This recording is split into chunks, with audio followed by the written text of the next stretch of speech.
Estimados alumnos, retornamos para desarrollar. Vamos a darle 5 minutos más, por favor, el texto 2 y 3 de la sección D, por favor. 5 minutos más y completamos. Adelante.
Mis estimados alumnos, vamos a continuar, ¿sí?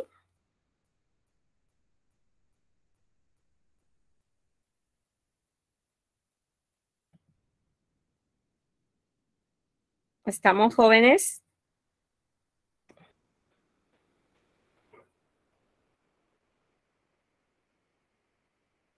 Bien, adelante, vamos a continuar. Listo. Presten atención, por favor, vamos a responder el texto número 2. Atentos. Protágoras, dice acá, Sócrates, preguntas de dónde nace de qué grandes personajes hagan que sus hijos aprendan todo lo que se puede ser enseñado por maestros, haciéndolos muy hábiles en todas estas artes. Para responder a esto, Sócrates te daré razones muy sencillas. ¿No crees que hay una cosa a la que todos los ciudadanos están obligados igualmente y sin la que no se concibe ni la sociedad ni la ciudad? La solución depende de este solo punto, porque si esta cosa única existe y no es el arte del carpintero, ni del herrero, ni del alfarero, sino la justicia, la santidad y, en una palabra, todo lo que estás comprendido bajo el nombre de virtud, dice, ¿no? Bajo el nombre de virtud. Y todos los hombres estamos obligados a participar de ella, de manera que cada particular que quiere instruirse esté obligado a conducirse sobre sus reglas o renunciar a todo lo que quería. Con esto, yo ya te he probado que todo el mundo está persuadido de que la virtud puede ser enseñada. Sócrates, debo confesarte que hasta antes de escucharte, Protágoras había creído siempre que de ninguna manera debíamos al auxilio del hombre el hacernos virtuosos. Pero ahora estoy persuadido de que es una cosa puramente humana. Solo me queda un pequeño escrúpulo, dice, una pequeña pregunta, escrúpulo, una interrogante, que me gustaría que me lo aclares. Dices que la virtud puede ser, entonces estamos hablando de la virtud, puede ser enseñada, y si hay algo en el mundo, un hombre a quien yo crea sobre este punto, eres tú. Pero te suplico me expliques lo siguiente.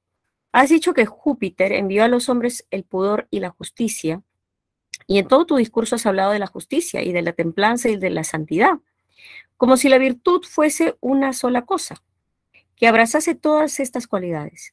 Explícame con la mayor exactitud si la virtud es una, y si la justicia, la templanza y la santidad no son más que sus partes, o si todas las cualidades que acabo de nombrar no son más que nombres diferentes de una sola y misma cosa.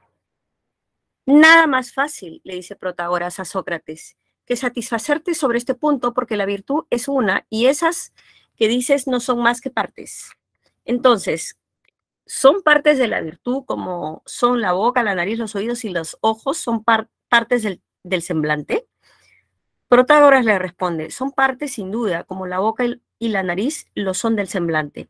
Pero los hombres adquieren unos y una parte de esa virtud y otras, necesariamente el que adquiere una tiene que adquirirlas todas. De ninguna manera le responde Protágoras, porque ves todos los días gentes que son valientes e injustas y otras que son justas sin ser sabias. ¿Y el valor y la sabiduría son partes de la virtud? Seguramente, y la mayor de sus partes es la sabiduría. Y cada una de sus partes es diferente de la otra y cada una tiene sus propiedades como en las partes del semblante. Por ejemplo, los ojos no son como los oídos porque tienen propiedades diferentes. Sucede lo mismo con las partes de la virtud. Es decir, la una no se parece en manera alguna a la otra y todas se diferencian absolutamente entre sí y por sus propiedades. Sócrates, eso es muy cierto. La virtud no tiene ninguna otra parte que se parezca a la ciencia, ni a la justicia, ni al valor, ni a la templanza, ni a la santidad. No, sin duda. Veamos pues y examinemos a fondo tú y yo la naturaleza de cada una de sus partes. Comencemos por la justicia, dice, ¿no? Comencemos por la justicia. ¿Es alguna cosa real en sí o no es nada? Yo encuentro que es alguna cosa. También yo encuentro eso. Imagínate que un hombre se dirigiese a nosotros y nos dijera que le expliquemos qué es eso que llamamos justicia. Si la justicia es alguna cosa justa o injusta. Yo le respondería sin dudar que es alguna cosa justa. ¿No responderías tú lo mismo? Seguramente. La justicia consiste entonces, nos diría él, en ser justo. Nosotros concordaríamos con él. ¿No es verdad? Sin duda, Sócrates. Y si después nos preguntara, ¿no hay también una santidad? Nosotros le diríamos que la hay, seguramente. Y él posiblemente nos preguntaría si la naturaleza de la santidad consiste en ser santa o impía. Yo, un poco airado por la pregunta, le respondería, ¿qué habría de santo en el mundo si la santidad misma no fuese santa? ¿No responderías igual, Protágoras? Sí, Sócrates, respondería lo mismo. Y si después nos replicaría diciéndonos, ¿acaso no habían dicho ustedes hace un momento que las partes de la virtud eran todas diferentes y que la una jamás era como la otra? Yo le respondería que eso lo dijiste tú, Protágoras. Entonces, si se dirigiría a ti, ¿qué responderías? Me sería forzoso confesarlo, Sócrates. ¿Qué le responderíamos, Protágoras? Te confieso que yo le diría que tengo la justicia por santa y la santidad por justa y que tú piensas lo mismo. Pero Sócrates, me parece que no debemos conceder tan ligeramente que la justicia sea santa y que la santidad sea justa, porque hay alguna diferencia entre ellas. Pero admitamos que la justicia se parece en cierta manera a la santidad, porque una cosa siempre se parece a la otra hasta cierto punto. Lo blanco se parece en algo a lo negro, lo duro a lo blando, y así en todas las cosas que parecen lo más contrarias. Estas partes mismas que hemos reconocido que tienen propiedades diferentes y que la una no es como la otra, poco se parece y que son, en cierta manera, la una como la otra. Y en este concepto podrías probar muy bien, si quisieses, que todas las cosas son semejantes entre sí, pero no es justo llamar semejantes a cosas que no tienen entre sí más que una pequeña semejanza. Lo mismo que llamarte semejantes, las que se diferencian muy poco, porque una ligera semejanza no hace las cosas semejantes, ni una diferencia ligera de semejantes. Protágoras. Entonces, ¿te parece que lo justo y lo santo no tienen entre sí más que una ligera semejanza? Esta semejanza, Sócrates, no es tan ligera, como te he dicho, pero tampoco es tan grande como tú piensas. Protágoras, puesto que te veo de mal talante, o sea, de mala actitud, contra esta santidad y esta justicia, dejemos este punto y pasemos a otros. Muy bien, estamos hablando de lo justo, la justicia y la santidad, ¿no? Y este texto es un texto dialéctico porque se están haciendo hincapié en que si la virtud puede ser enseñada. En el texto Sócrates y Protágoras discuten, ¿no? Cómo se anuncia desde los dos primeros párrafos si la virtud se puede enseñar o no, ¿no? Si la virtud se puede enseñar o no. Sócrates expondrá las razones de que no, como respuesta a lo afirmado por Protágoras, quien sostiene que sí, ¿no? Entonces, si la virtud puede ser enseñada, ¿no? Entonces, la 1, D de dedo. La 2, la palabra escrúpulo significa duda, ¿no? Oye, aclárame tengo un escrúpulo, ¿no? Aclárame esta duda. Obis es obstáculo, obstáculo, obstáculo. Punto, confusión. Entonces, duda, ¿no? Oye, aclárame.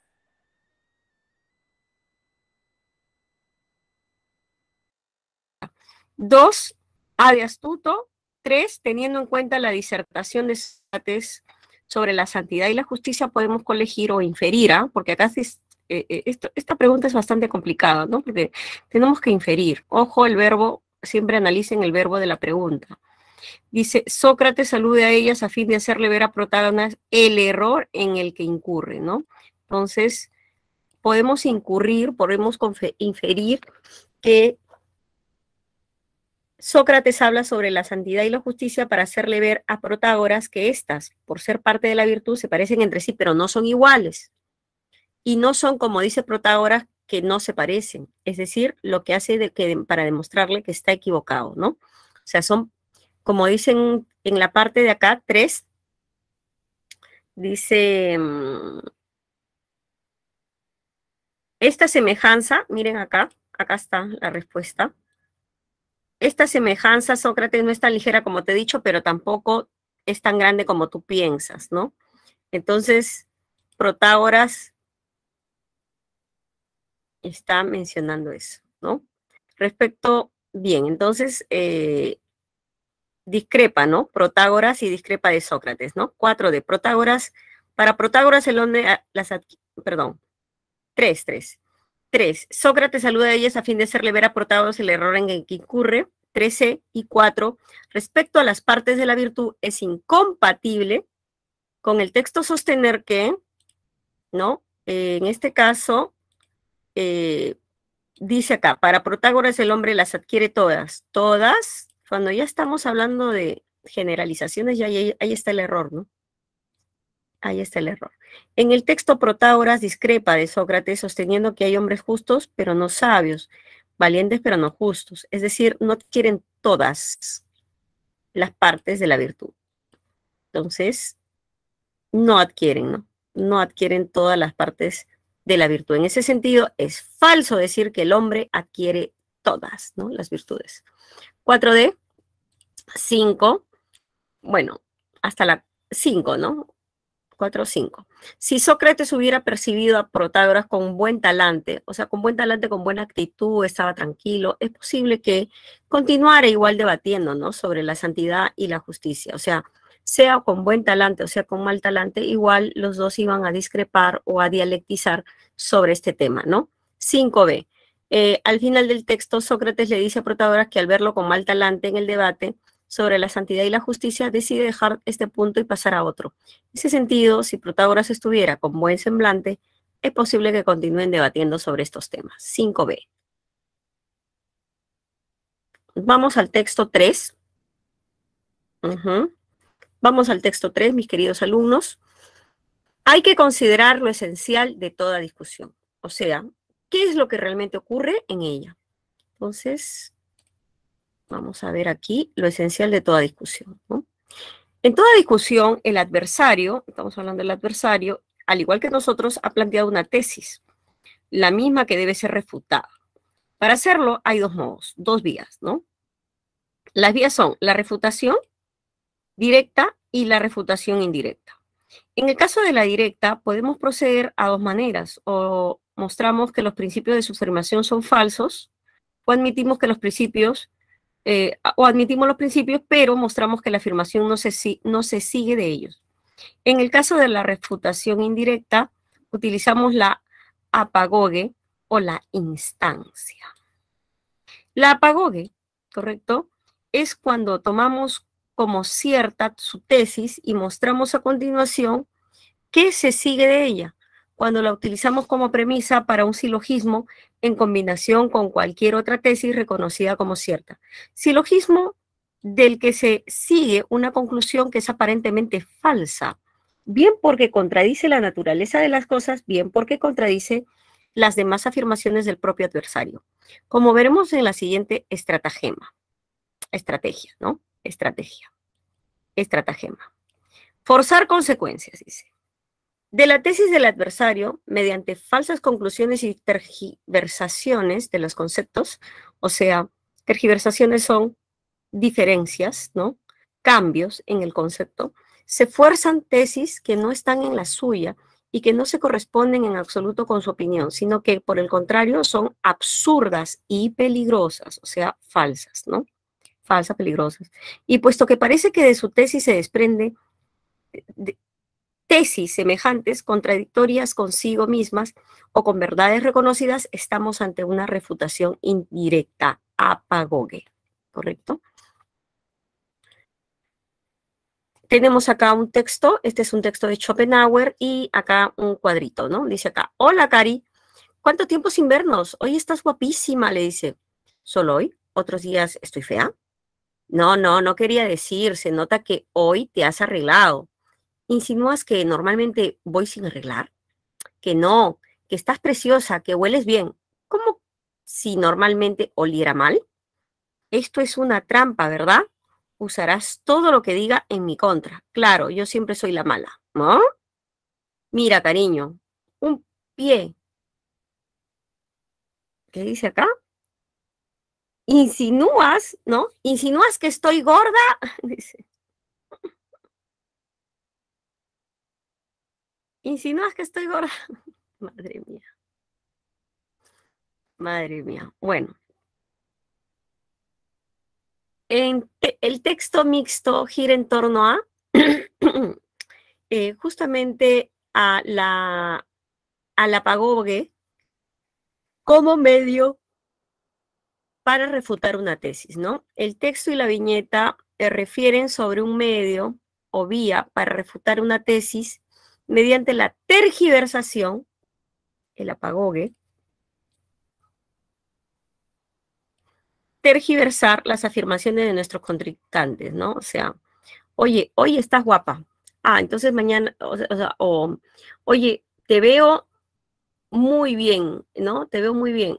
¿Cómo? O sea, que otro día no me has visto bien. Y entonces así vas tergiversando, o sea, tergiversas. Esa es una forma de refutar la tesis de la otra persona y obviamente se llama apagogue, ¿no?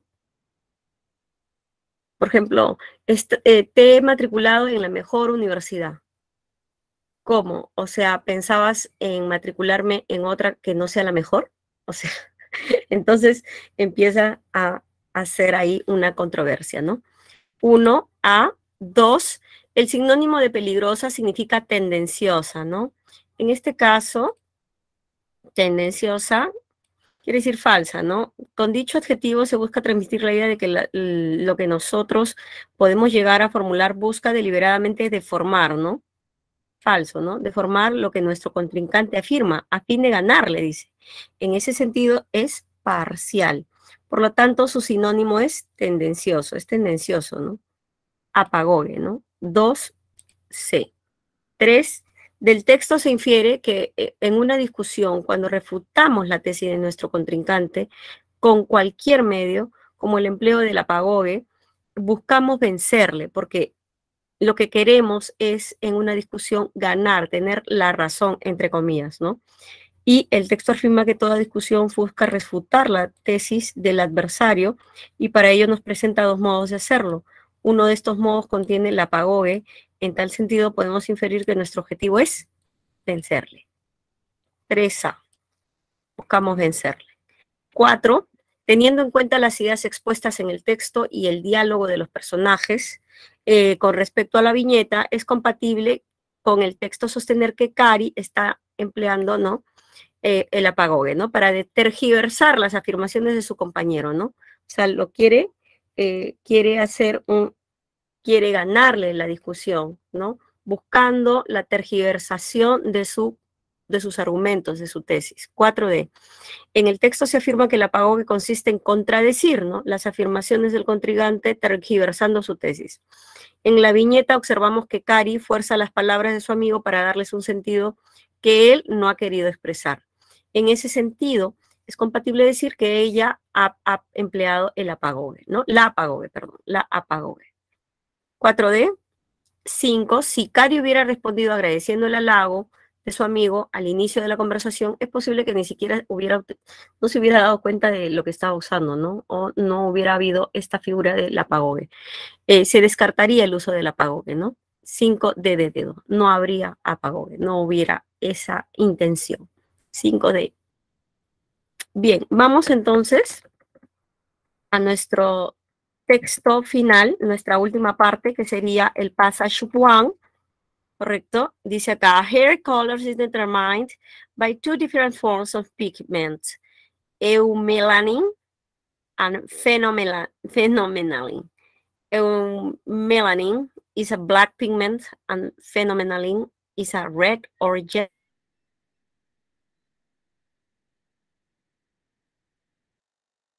How much pigment is present?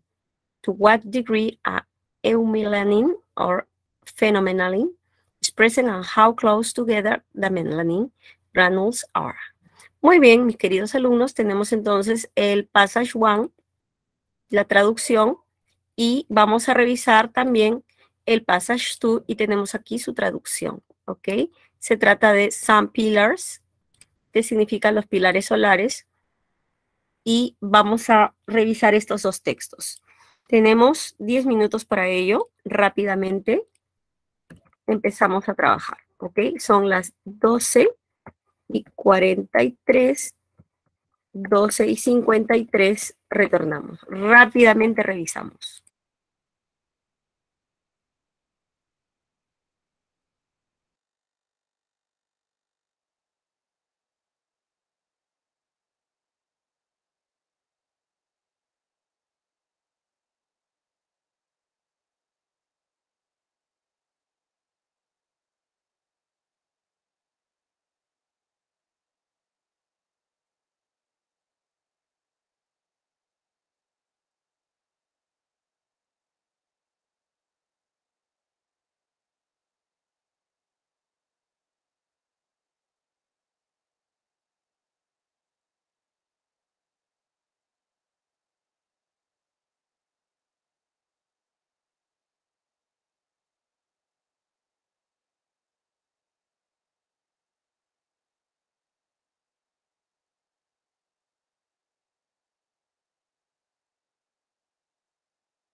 Continuamos con nuestra parte final de nuestro texto, el passage. Bien, mis estimados alumnos, aquí estamos y acá dice la palabra a resaltar es this is the reason, esta es la razón, why people with blonde hair often have lighter skin, while very dark-haired people have dark skin. Esta es la razón por la cual las personas con el cabello rubio a veces tienen ¿no? Often han tenido la piel blanca, y mientras que los que tienen el cabello oscuro, ¿no? Tienen la piel oscura. Entonces, a ver, vamos a ver. This is the reason. Esta es la razón, ¿no? Entonces, vamos a leer el texto. El color del cabello está determinado por dos formas diferentes de pigmento. La eumelanina y la fenomelanina. La eumelanina es un pigmento negro y la fenomelanina es un pigmento rojo o amarillo. El color del cabello está determinado por tres factores que tienen que ver con los pigmentos. La cantidad de pigmento presente, el grado de eumelanina o fenomelanina presente y qué tan juntos están los gránulos de melanina, el pigmento. Cuanta más eumelanina tenga una persona, más oscuro será su cabello. La eumelanina está formada por melanocitos, que son células que dan color a la piel, a los ojos y al cabello. Esta es la razón, dice así, o sea, la razón, el argumento, la explicación por la que las personas con cabello rubio suelen tener la piel más clara, ¿no? Mientras que las personas con cabello muy oscuro tienen la piel oscura. Color de pelo, negro, gran cantidad de melanina, marrón, cantidad moderada, rubio, muy poca melanina, rojo, principalmente feo dice acá, ¿no? Feno será, ¿no? Feno, melanina con un poco de eumelanina. Muy bien, la traducción, les pongo ahí la traducción, dice, el texto responde a la siguiente pregunta.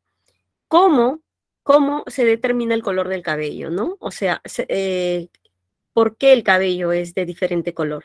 Entonces, si nos están haciendo una pregunta, entonces sería, ¿cómo se determina el color del cabello? La clave es la B.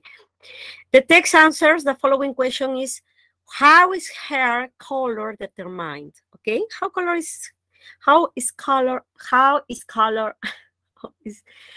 is hair color determined? Okay, 1B. 1B. 2, the contextual synonym for the word reason. Reason es causa, motivo, ¿no? Entonces sería motive, ¿no? Motive. Incentive es incentivo. Goal es meta. Motive es motivo y purpose es finalidad.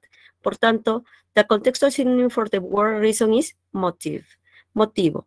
En el texto la palabra razón se refiere a una causa o motivo. 2C. 3. It is possible to infer that the black hair of the Japanese contain large amount of eumelanin, and that of Irish redheads is very rich in, it's true, both phenomelanin, ¿no? O es feo acá le ponen, ¿no? Pheomelanin. Es posible inferir que el cabello negro de los japoneses contiene gran cantidad de eumelanina y que el de los pelirrojos irlandeses es muy rico en feomelanina, ¿no? Entonces la 3A. Cuanto mayor sea la cantidad de melanina, es más oscuro el cabello, mientras que cuando tiene feomelanina, el cabello será más rubio o quizá rojo, ¿no? 3A. Regarding hair color, it is incompatible to affirm that. En cuanto al color del cabello, es incompatible afirmar que el color del cabello y el color de la piel están determinados por sustancias totalmente diferentes. Falso, la piel y el cabello están determinados por la misma sustancia. Por tanto, regarding hair color, it is incompatible to affirm that hair color and skin color are determined by totally different substances. En este caso es falso, es the same substances, ¿no? By the same substance. Entonces, totally different, no, false. 4A. 5. If a baby were born with dark brown hair, Si un bebé nace con el cabello oscuro, castaño oscuro, his or her skin and eyes would probably also be brown, ¿no? Su piel, ¿no? Su piel y ojos probablemente también serían marrones, ¿no? Deberían ser marrones, ¿no? Porque el cabello y la piel van de la mano. According to the text, melanocytes are cells that give color to hair, eyes, and skin. Eyes es ojo, skin es piel. In this sense, en este sentido, if a baby is born with dark brown hair, her skin will probably also be brown. Si un bebé nace con el cabello castaño oscuro, probablemente su piel también also será morena, ¿no? Also be brown. 5D. Vamos al passage. Acá dice breaking, ¿no? Dice, some pillars, o sea, pilares solares, are being of light that extends vertically upward or downward. Entonces, acá en una partecita dice, you will most often see some pillars when the sun is low in the western sky before sunset, or low in the east just after the breaking of dawn. The breaking es bueno, break es romper, ¿no? Pero, o cambio. Sin embargo, en este contexto, ¿no? ¿Dónde está? La mayoría de las veces, perdón, dice acá, you will most some pillars when the sun, ¿dónde está la traducción acá? Sky before sunset or low. So you might even see a sun pillar when the sun is below the horizon. Acá está la traducción, mis queridos estudiantes. The sun is below y acá está, ¿no? O bajo, justo después del amanecer, dice. La mayoría de las veces verás pilares solares cuando el sol está bajo el cielo, antes del atardecer o bajo, justo después del amanecer. Incluso podría haber un pilar, ya, entonces acá está.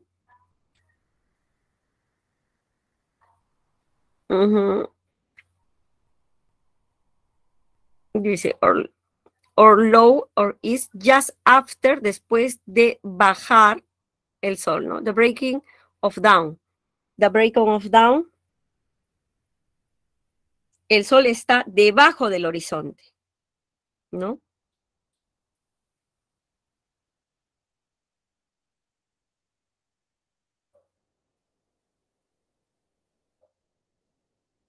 Esta es la traducción, mis queridos. El sol está debajo. Incluso, dice, podría haber un incluso, ¿no? Está debajo justo después del amanecer. Justo después del amanecer, ¿no? Breaking, ¿no? Entonces, vamos a ver la clave. Los pilares solares son haces de luces. Haces quiere decir rayos de luces que se extienden verticalmente hacia arriba, ¿no? Hacia arriba. O hacia abajo, desde una fuente de luz brillante como el sol u otra luz brillante en la parte baja del horizonte. Pueden tener de 5 a 10 grados de altura y a veces incluso más. Pueden alargarse o iluminarse a medida que los miras. Los pilares solares o los pilares de luz se forman cuando la luz del sol u otra fuente de luz brillante se refleja en las superficies de millones de cristales de hielo que caen asociados con nubes delgadas de alto nivel, ¿no? De alto nivel, por ejemplo, nubes cirrostratos. Los cristales de hielo tienen caras aproximadamente orientales, ¿no? Horizontales, perdón. Estas están cayendo a través de la atmósfera de la Tierra, moviéndose ligeramente de lado a lado. La mayoría de las veces verás pilares solares cuando el sol está bajo en el cielo occidental antes del atardecer o bajo en el este justo después del amanecer, ¿no? Entonces, aquí está justo después del amanecer. Justo is the is just after the breaking, justo después, ¿no? Del amanecer, justo después del amanecer, ¿no? The breaking of dawn. You might even see the sun pillar. Entonces acá dice, ¿no? Incluso dice, podrías ver un pilar solar, dice acá, cuando el sol está debajo del horizonte. Los pilares de luz se pueden ver en cualquier momento de la noche. Se llaman pilares del sol cuando el sol ayuda a hacerlos. Pero la luna o incluso los postes de luz también pueden crear este fenómeno de luz, en cuyo caso el nombre del pilar de luz es más apropiado. What is the main intention about the author? The main intention of the author is, letter D, to describe the main characteristic of sun pillars or light pillars. La intención del autor es justamente describir las principales características de los pilares solares y al final dice, o pilares de luz, ¿no? O pilares de luz. La letra es la letra D de dedo. ¿Ok? D de dedo. To describe the main characteristics of sun pillars or light pillars. Number 2, base of the passage. What is the concept of breaking? Después, ¿no? Eso es después del amanecer. Entonces, en este caso, down, ¿no? Beginning or starting of down, ¿no? Amanecer. Entonces, aquí la clave sería starting, ¿no? Basis of the passage. What is the concept of breaking? En este caso, breaking of down, refer to beginning or starting of down. Según el texto, ¿cuál es el concepto de breaking? Breaking es romper, ¿no? Pero en este contexto significa el inicio y el inicio o el comienzo del día, ¿no? Del amanecer. ¿Eso qué quiere decir? Un comienzo, ¿no? Un comienzo o principio, ¿no? Starting, breaking, o sea, porque el amanecer es el inicio del día, ¿no? Starting, start es iniciar, ¿no? Iniciar. 2B. 3. About light pillars, we can infer, sobre los pilares de luz podemos inferir que la letra A, su concepto podría englobar el concepto de pilar solar también, ¿no? Porque pilar de luz y pilar solar dicen que están relacionados. Sin embargo, pilar de luz, ¿no? Es más amplio, ¿no? Podría englobar el concepto de pilar solar. Por tanto, its concept could encompass the concept of sun pillar. ¿Ok? 3A. 4, de acuerdo con el texto, es válido decir que los pilares solares o pilar del sol, letra A, ¿no? Dependen de la luz que se refleja en un tipo especial de nube. El texto dice que se forman cuando la luz del sol u otra fuente de luz brillante se refleja en las superficies de millones de cristales de hielo que caen asociados con nubes delgadas de alto nivel. Este tipo de nubes permiten la formación de este fenómeno. Entonces la clave sería la 4A. Depend of light reflecting off, ¿no? Depend of the light reflecting off a special type of cloud, ¿no? O sea, depende de la luz que se refleja en un tipo especial de nube. 4A. Y finalmente, terminamos aquí. If there were a city where clouds hardly form, si hubiera una ciudad donde apenas se forman nubes, o sea, no hay nubes, no hay el elemento importante para formar el pilar, entonces no se formarían pilares. Por tanto, este fenómeno no se vería. Entonces, 5, ¿cuál sería la clave? C. It would be very difficult to see some of light pillars there. Sería muy difícil de ver este fenómeno, ¿no? Entonces sería muy difícil de ver el sol o los pilares de luz allí, ¿no? En este sitio, porque no hay nubes. Ok, jóvenes. That's all. Thank you very much. That's all. Muchísimas gracias, estimados alumnos. La clase ha terminado. Muchísimas gracias y nos vemos la próxima semana. Hasta luego. Hasta luego, profesor.